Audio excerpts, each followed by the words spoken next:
morning. Welcome. This is our last week all together. I know I've enjoyed this. Judging from my last meditation I gave, I'm going to give you guys the definition of offering one more time. Just kidding. I do feel, that's about as bad as the singing joke. I do feel compelled to echo Mark's sentiments from last week. I was concerned I'd have enough material for 20 minutes lesson time. Because if you've ever heard me talk about our class, I don't necessarily call myself a teacher, more of a leader, because I come up with a topic and then we all kind of interact, and that's how we get through class, or we watch a video. Mainly, a lot of the class I lead is a little bit older than me. I'll throw that out there, because now that we're older, I can say that you're older than me, and I feel good about it.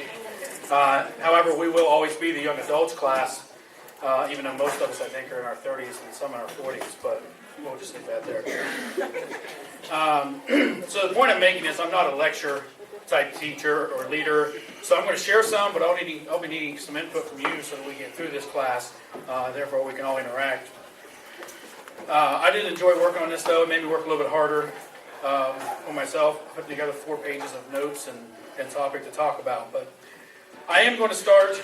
Kevin told me not to sing, so I'm not going to sing, so he ruined that for you. But it's a song by Matthew West, and I wasn't going to sing anyway, so I knew what Kevin was going to earlier. But the reason I want to read it is because if you start singing a song, or play a song and let everybody listen to it, you start getting into the music, and before you know it, you don't even hear the words. At least that's what I do going down the road when I'm singing to my own concert there. But it's a song by Matthew West, and it's called If Not Us, Then Who? At least I think that's the name of it. And it starts like this. I woke up this morning and saw a world full of trouble now. Thought, how did we ever get so far down? How's it ever going to turn around? So I turned my eyes to heaven. I thought, God, why don't you do something? Well, I couldn't bear the thought of people living in poverty, children sold into slavery. The thought disgusted me. So I shook my fist at heaven and said, God, why don't you do something? He said, I did. I created you. That's all of you. And then the chorus goes, if not us, then who? If not me and you, right now, it's time for us to do something. If not now, then when? Will we see an end to all this pain? It's not enough to do something. It's not enough to do nothing. It's time for us to do something. I'm so tired of talking about how we are God's hands and feet, but it's easier to say than to be. Live like angels of apathy who tell ourselves it's all right. Somebody else will do something. Well, I don't know about you, but I'm sick and tired of life with no desire. I don't want a flame, I want a fire. I want to be the one who stands up and says, I'm going to do something. And then there's the chorus again. And he says, we are the salt of the earth. We are a city on a hill. But we're never going to change the world by standing still. No, we won't stand still. How many have heard that song by the real artist and not me? I actually heard that slogan before. I don't know what came first, the song or the first time I heard the slogan. And maybe I just realized the song after I heard it. But we were sitting in an all-staff meeting at the food bank when I worked there. And the president, CEO, you might have seen him on TV, on Carter commercial, was standing up there, and he was talking about a big meeting he went to, I think in California, and there was a whole bunch of food bank execs there. They were all talking, and their number one goal of this meeting was how to end the line. And that line was the food pantry line. And he's talking about that, and he's like, they're talking about how they're going to end the line, and you know, they're even kind of doubting themselves if they can end the line. And one of them says, well, if not us, then who? But then like a month later I heard the song, so again, I don't know what came first. But as I'm sitting there in this classroom or all-staff meeting type deal, and they say this, and I'm like, that is the most absurd thing I've ever heard. How are you going to end the line? It's been around since before Jesus. There's always been a pantry line somewhere. And I thought, this is the most ridiculous thing. So I kind of shrugged it off. And then as I'm putting this together, I thought back to that, and I thought, well, he believed that. He really believed they could end the food pantry line. The same way that each one of us in this room believes we should be able to end the line to hell. And I say that because there are Christians out there right now, probably some in this room, there should be some in this room, that believe we can end the line to hell. Does that sound absurd to anyone?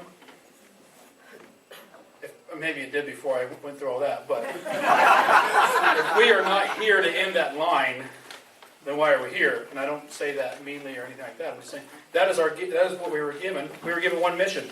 Matthew 28:18, you've heard us talk about it. Then Jesus came to them and said, all authority in heaven and on earth has been given to me. Therefore, go and make disciples of all nations, baptizing them in the name of the Father, and of the Son, and of the Holy Spirit, and teaching them to obey everything I have commanded you. And surely I am with you always to the very end of the age. Notice that Jesus said all nations, all people, not just the ones we want. So have we tried? Have we given it our all? 1 Corinthians 9:24, Kevin talked about in his sermon, do you not know that in a race all the runners run, but only one gets the prize? Run in such a way as to get the prize. Everyone who competes in the games goes into strict training. They do it to get a crown that will not last, but we do it to get a crown that will last forever. Therefore, I do not run like someone running aimlessly. I do not fight like a boxer beating the air. No, I strike a blow to my body and make it my slave, so that after I have preached to others, I myself will not be disqualified for the prize.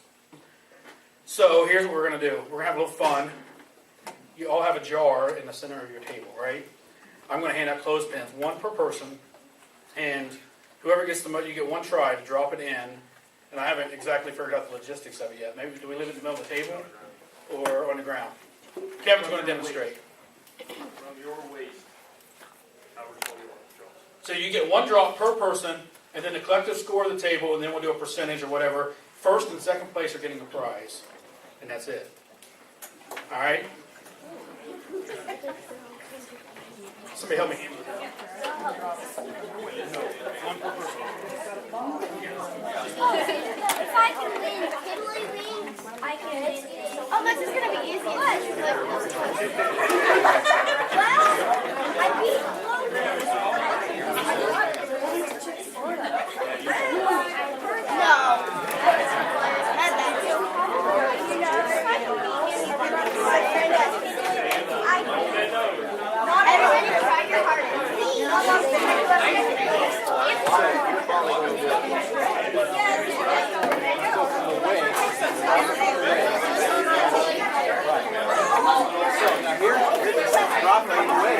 we have to put it on the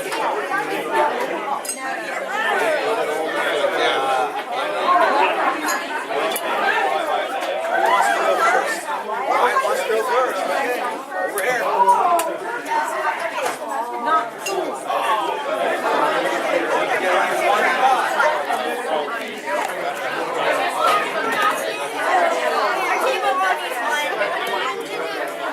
I do that because you've got all these holes in your leg.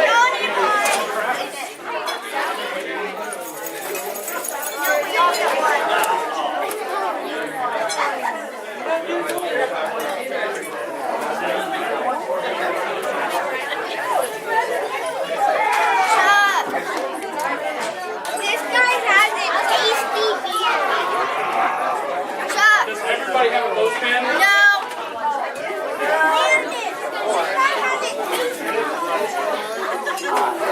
We got 4 out of 5, huh? When I was told this, I closed one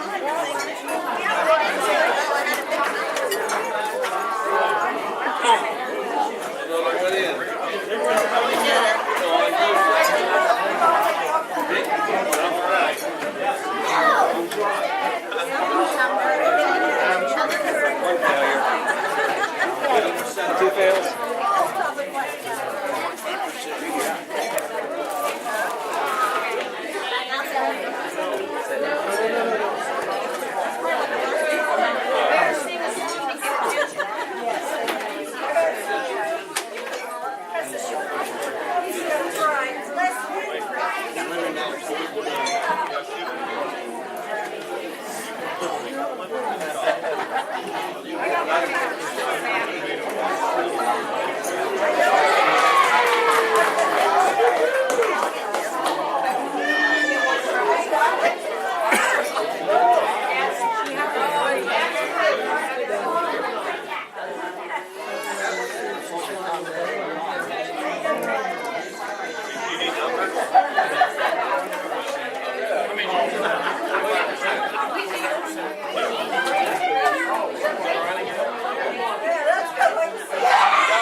I got 25% over here too. Anybody else?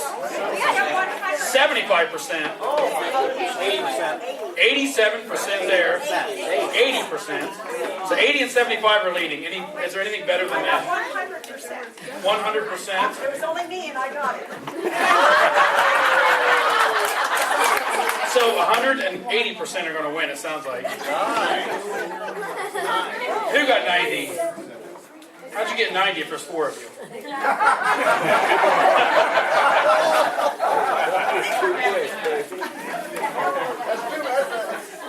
I thought we'd be giving away more of these. That's fine. There's more for us to.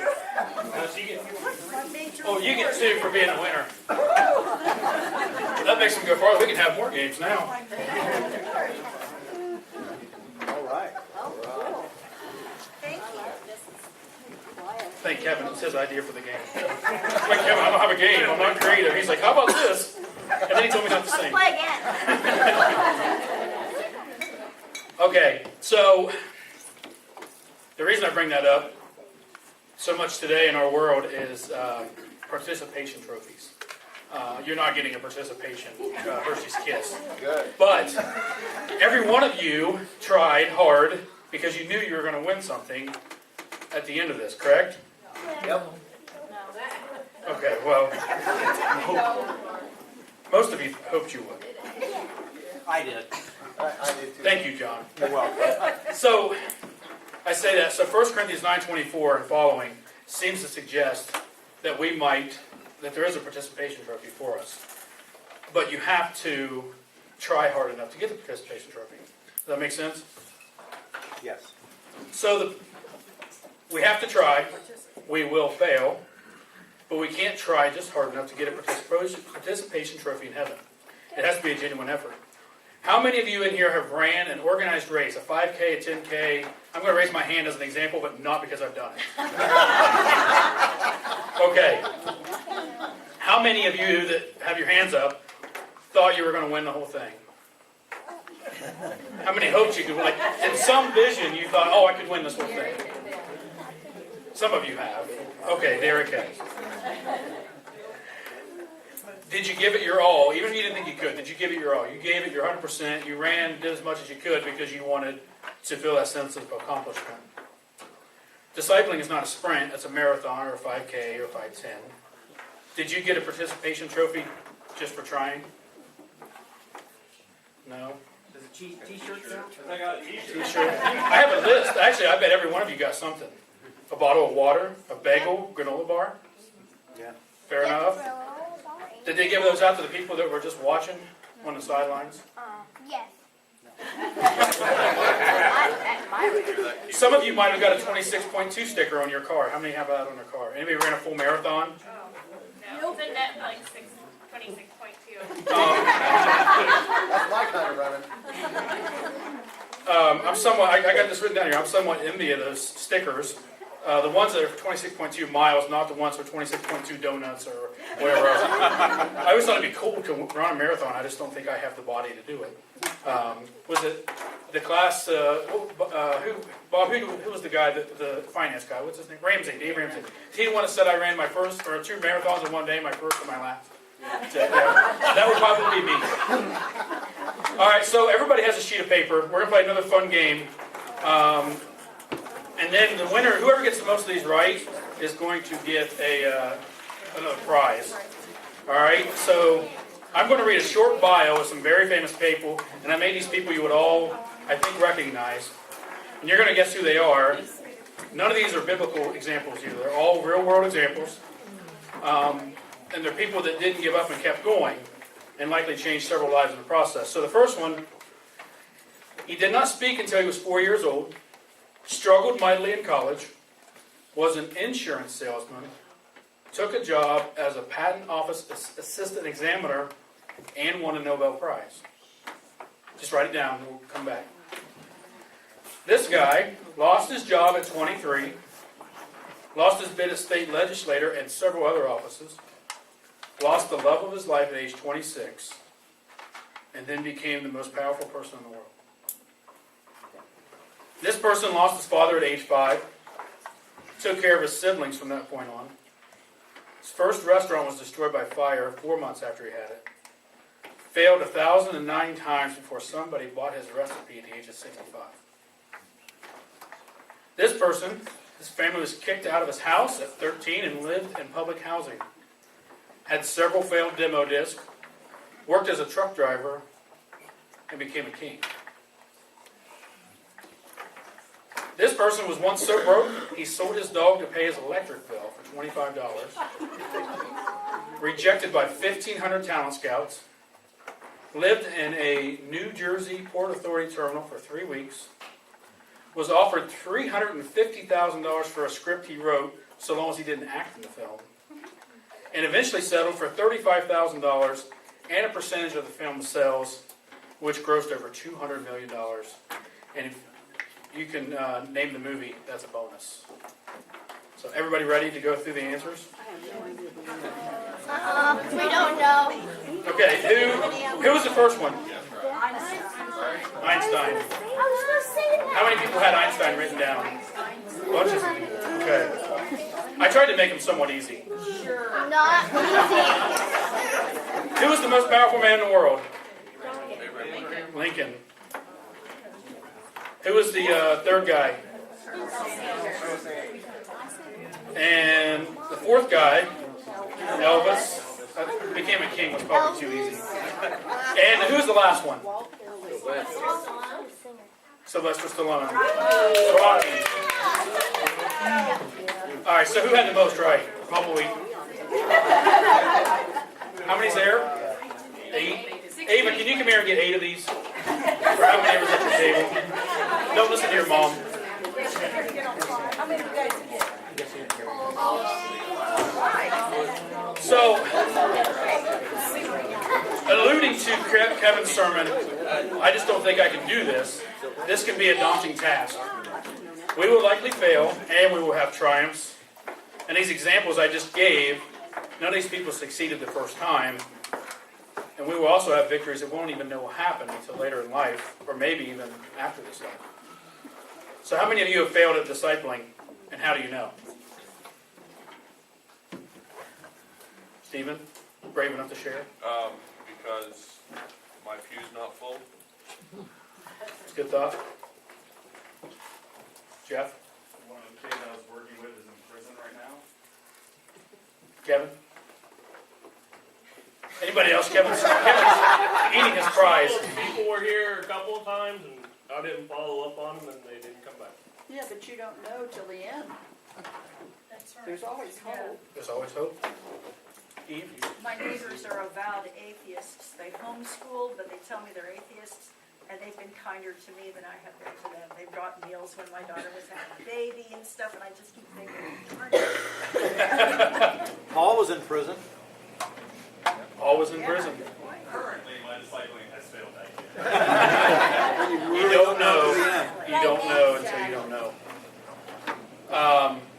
So, as we wrap up this series, I want us all to leave here with some little nuggets or something that we've taken away or whatever. So, Adrian has volunteered to write because my handwriting is horrible, and we want to make sure everybody can read it because I don't know, maybe we'll take. So, what are some good ways to disciple? This is all kind of like a review right now, and what are your little nuggets that you've got? So we'll just make a random list of stuff up here that maybe we can take a picture of it. You can look back on it. It's something to reference. Don't everybody speak at once. Please don't say chicken. Wendy's? Yes. McDonald's. McDonald's. Invite people to church. Invite people to church. In our class upstairs, I usually say we can't use the Sunday school answers, but we can because this is Sunday school. So, plant seeds. plant seeds. Everywhere. Mike? What is just those in form, or what was your acronym? What was your acronym you used, Jeff? Form? Which one? I used 2 of them. Both of them. There's FORM, FORM, and RAM. ARAMD. Or dyslexia. Ram.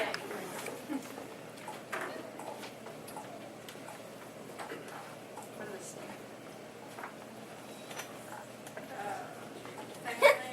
why we're reviewing. Go ahead and write them down, Adrian.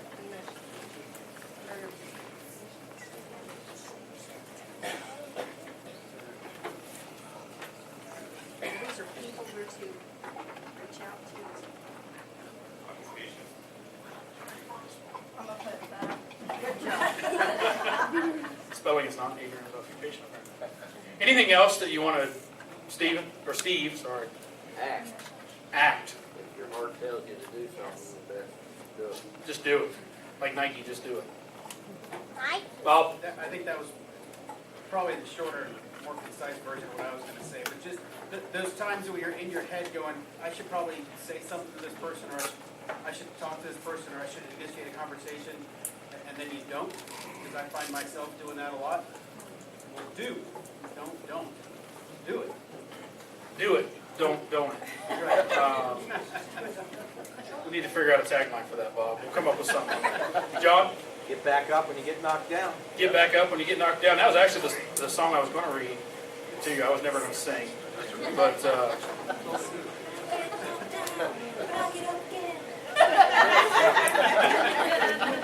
all right.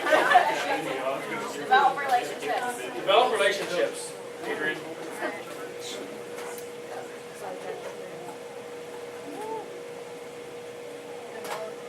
Yes.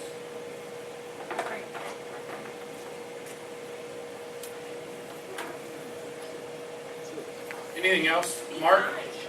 Stay disciplined in your spiritual Stay disciplined in your spiritual discipline. in your spiritual disciplines. Try to fit that in. Maybe we'll write all these down on something else that, where we can actually write out the long ones and get them to you. Jeff? With all these things, prayer should be the first step of all. Adrian, you have to write prayer at the top. Perfect. Somebody else. Denise, did you say something? Be kind. Be kind. Oh. Adrian's on top of things. Anything else to add to that? Oh, go ahead, Wyatt. Pray. Pray. Oh, Listen. dang It's worth it. It bears repeating, though, Wyatt. It does bear repeating. That's a good thing, right? So, anything else? I don't want to cut that short, but as we close out today, I would like for each of us to reflect on what we've learned and experienced the past 6 weeks. I'm confident enough to say that this series was or will be a turning point in your own disciple-making efforts. And our tagline that you've heard us all say that is our mission statement is disciples making disciples. As I think back to the leadership retreat that we went to in January, I can't help but think how we beforehand we said, here's our plan. We're going to talk about this, and it was all superficial stuff. And what we thought was going to be a weekend discussing our missions giving ended up being a weekend of talking about the main mission that we were given, which is Matthew 28:20, and I'm going to read that again because it bears repeating. I hope that you will join me as we go and make disciples of all nations, baptizing them in the name of the Father and of the Son and of the Holy Spirit, and teaching them to obey everything Jesus has commanded us. And surely He'll be with us always to the very end of the age. Anything else before we close out? Anything anybody wants to add or share? Steve? I keep calling you Stephen. You guys are too close together. I just wanted to thank God for our men and women amongst us that have served, and what a blessing they are, and what an example of service and sacrifice. And also, as we go to our picnics and cookouts, I want us to remember those in our church family here that are serving yet today, might be in harm's way right now, as we're having our holiday. In particular, Joey Riker and Ryan Strong. I just keep them in prayer. That's a good thought, and I failed to put anything about Memorial Day or remember anything in this lesson, but very good point, Steve. Skip? I just want to thank the ones that took the time to lead us in that leadership thing. Each one of you all did a great job. So. I'll say thank you on behalf of all of us, I think. Everybody would accept that. Anything else? I want to close us out. Can we just go ahead and pray for food right now? And I don't necessarily have to close us out. Does anybody want to close us out in prayer? Wyatt, you did a great job last time, so go right ahead and lead us, young man. Thank you, God, for everything that I've done for us and for us to be here today. And thank you for everything you have done. And please help the ones that are struggling. And thank you for us to have this time to worship. And thank you for everything you have done for God. In Jesus' name, amen. Amen. Thank you, everybody.